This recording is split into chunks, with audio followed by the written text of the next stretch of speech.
Seguimos aquí llevando la conferencia de prensa de la mañanera en este canal de YouTube Neltes de la Cruz. Por ahí denos aquí en la campanita, su like, para llegar a más personas. Seguimos. Se les ocurrió, como usted ya lo ha relatado en muchas otras ocasiones, que había que subrogar, que había que privatizar esos exámenes. Y entonces la Secretaría de Comunicaciones y Transportes, que tenía unidades médicas para hacerlo, por estos pillajes que eran comunes en los gobiernos pasados, se le ocurrió privatizar estos exámenes. Y eso se volvió una catástrofe. No se hacían los exámenes, se manipulaban los resultados, se cobraban muchas cantidades para, digamos, manipular esta situación. Estoy hablando de mucho dinero, presidente. Hay en el país alrededor de 1.250.000 operadores que son susceptibles de realizarse este examen. Imagínese del dinero que hablamos. Pues entonces en el gobierno de Calderón se le ocurrió privatizar esta situación. Le estoy hablando de cuestiones muy truculentas, Yo que viví y que investigué este tema, había asesinatos, homicidios, traiciones, amenazas de muerte por la pelea de este botín de dinero. Cuando llegó el nuevo gobierno, el suyo, evidentemente se empezaron a hacer las primeras investigaciones, las primeras auditorías, y pues salió todo el cochinero. En este afán de luchar contra la corrupción, se había nombrado en ese puesto que tiene que ver con estos exámenes a un médico famoso, es hermano del astronauta Neri Vela, se llama Ricardo Neri Vela. Este doctor, al darse cuenta de toda esta situación, pues decide retirar el programa. No podemos seguir con esto porque es una corrupción inmensa. Esto fue a mediados de 2019, cuando Neri Vela decide retirar este programa. Pues, ¿qué cree, presidente? Neri Vela enferma de COVID muy grave, tiene que retirarse de este puesto, y en enero de este año se nombra a otro doctor que se llama José Manuel Nogueira, que pese a todos estos antecedentes que le estoy comentando, decide apenas hace unas semanas, el 26 de marzo, reabrir ese programa de cochupos, de enjuagues y de todo lo peor que usted pueda imaginar. Entonces, mi pregunta, presidente, es: ¿usted avala este retorno a este tipo de programas cuyo objetivo fue desmantelar lo que podía hacer el gobierno, que representa mucho dinero para el gobierno, para dárselo a privada? ¿Es una orden o una disposición, un lineamiento de su gobierno? No, y tampoco avalo eso. Nada que tenga que ver con corrupción se avala. Ya hiciste la denuncia y le voy a pedir al secretario de Salud, al doctor Jorge Alcocer, que establezca relación con el secretario de Comunicaciones y Transportes y se vea este asunto, si te parece.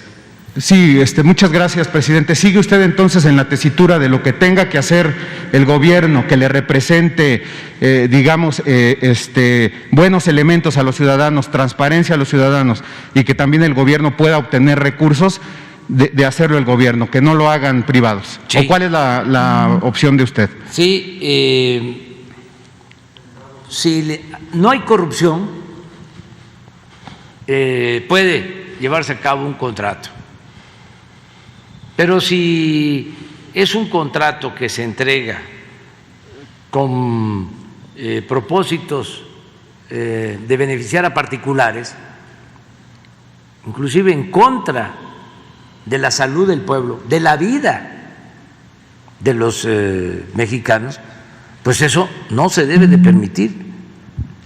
El caso más triste y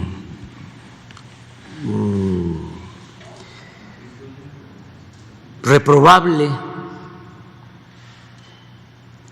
es lo de la subrogación de los servicios de salud. Lo que se hizo en el ISSSTE, esto que estás planteando, y lo que se hizo en el seguro por ejemplo, lo de la guardería ABC, fue por eso. Porque, a ver, hacer negocios, ¿para qué el seguro va a estar administrando guarderías? Pues mejor se subrogan, se hacen contratos. A ver, tú, que te conozco, que eres mi amigo, forma tu asociación y firmamos un contrato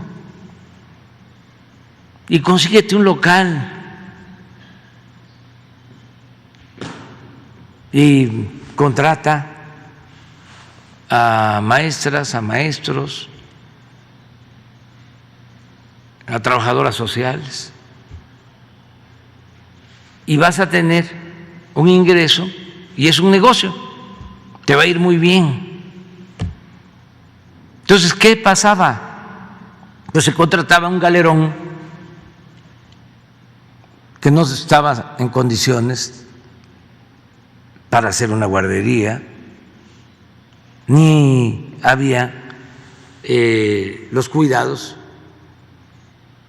para garantizar la seguridad. Ese es el pensamiento neoliberal, neoporfirista. Eso es a lo que yo llamo conservadurismo. O sea, el ganar a como dé lugar, el triunfar a como dé lugar, lo material, el dinero, la ambición, el influyentismo, la corrupción. Entonces ya sabemos lo que eso provoca, las desgracias que provoca. Entonces, por eso, en el caso del seguro, no queremos más ese tipo de subrogaciones. Fue extremo. El ISSSTE se quedó como un cascarón, porque sus funciones básicas, sustantivas, todas se subrogaron, se privatizó. Bueno, hemos hablado aquí del caso de los reclusorios. Si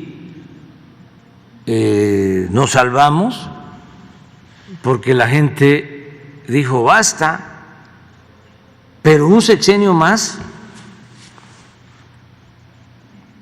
y todo lo público se hubiese convertido en negocio privado, en detrimento de la economía del pueblo. Ese es el debate de fondo. Por eso se molestan, pero ¿verdad que vale la pena aguantar? O sea, ennoblece, es un timbre de orgullo enfrentar eso. Presidente, este es un tema apremiante porque por la pandemia, digamos, por la parálisis que hubo, hay muchos transportistas, muchos pilotos que tienen rezagado su permiso y rezagado su licencia. Entonces, este tema puede servir o es vital, digamos, para reactivar también la economía, para dar seguridad al sector transporte, y el problema es que algo se tiene que hacer porque ya es mucho el rezago. Y ese pudiera ser la justificación que tiene ahora la Secretaría para reabrir este programa de corrupción, pero yo le pregunto, ¿sí le ve usted salida para darle viabilidad a esta situación sin corrupción, presidente? Sí, claro que sí. Es nuestra responsabilidad. Si yo celebro que tengamos estos encuentros, este diálogo circular, incluso hasta las preguntas que puedan resultar incómodas. Qué bien que está aquí el reportero del Universal y que viene el reportero del Reforma y que vienen de todos los medios y tienen todo su derecho a expresarse, a manifestarse, a preguntar. Y no es con ellos, no es nada personal. Ustedes son trabajadores de la comunicación. El asunto es con los de arriba, que sí actúan con mucha hipocresía,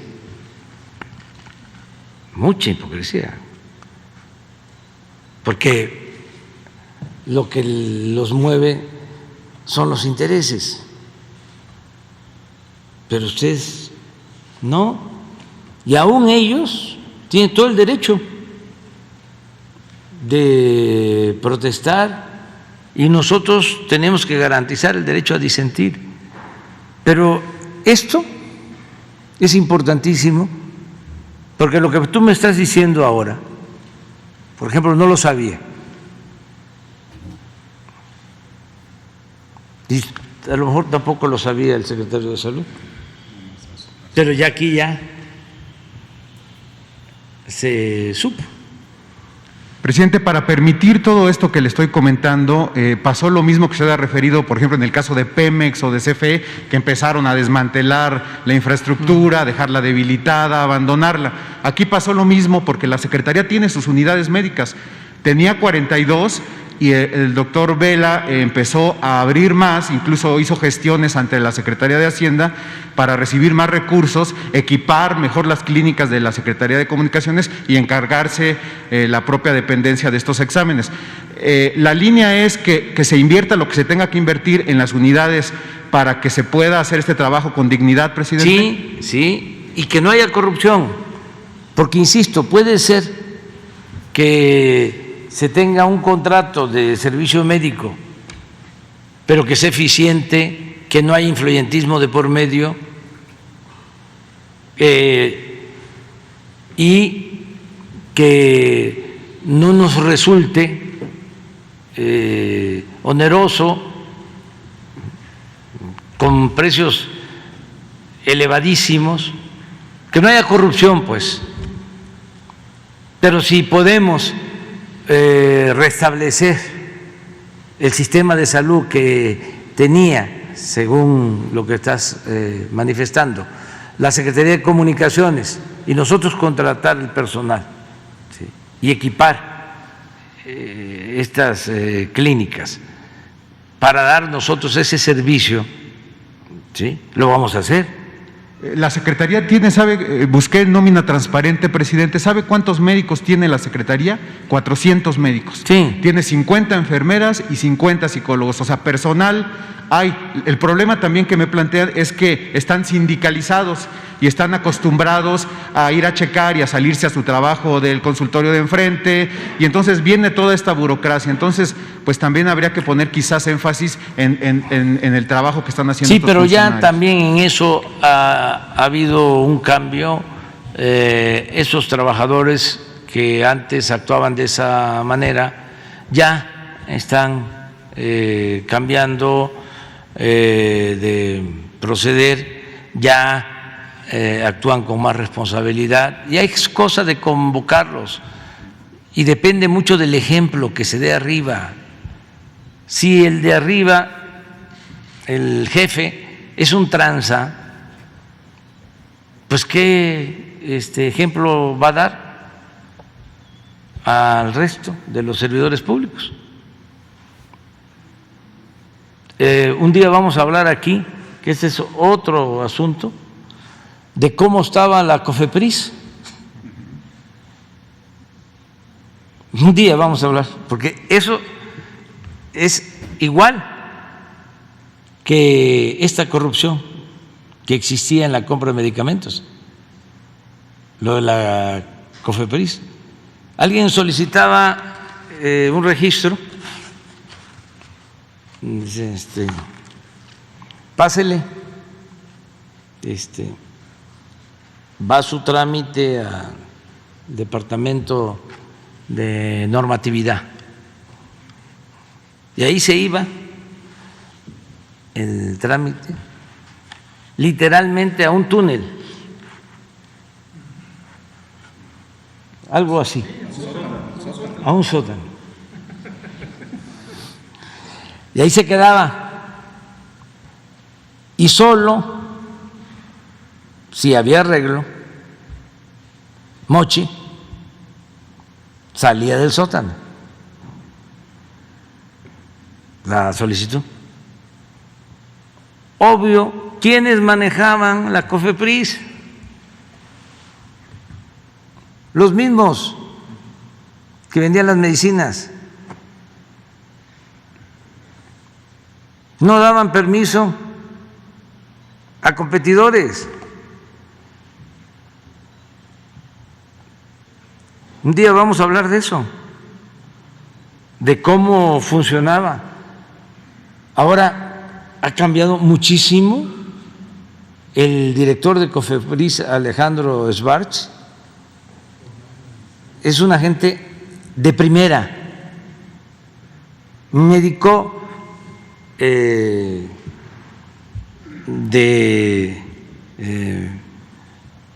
calidad, pero además una gente honesta, con principios. Nos costó también lo de COFEPRIS. ¿Por qué se peleaban tanto por COFEPRIS? Pues ahí estaba, ¿sí? La corrupción. Es como el pleito con las aduanas,